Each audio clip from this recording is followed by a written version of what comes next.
د غني او باجو ټلیفوني خبرې. دا چې اشرف غني او قمر باجو خپل منځ کې څه خبرې کړي او څه تیر شوي، دا ټول در سره په ویډیو کې شریکوو. که تاسو زموږ چینل ته نوي راغلي یاست نو مهرباني وکړئ د ویډیو کتو نه مخکې زموږ چینل سبسکرایب کړئ. د غني او باجو ټلیفوني خبرې.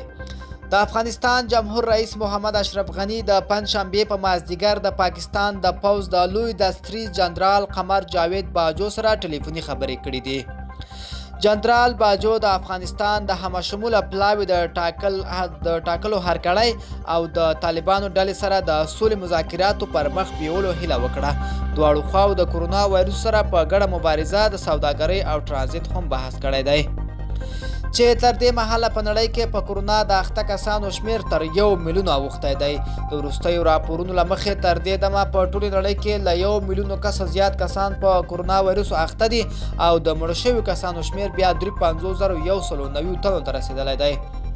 همداراز 2,12,229 تنه له دې ناروغۍ بیرته جوړ شوي دي.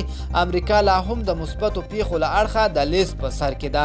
په دغه هیواد کې تر اوسه 2,45,680 کسان په کورونا اخته شوي او 6,015 کسه یې مړه کړي دي.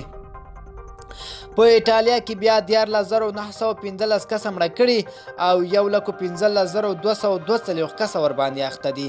اسپانیا کې بیا 1,348 کسه مړه کړي او 1,12,015 ورباندې اخته دي.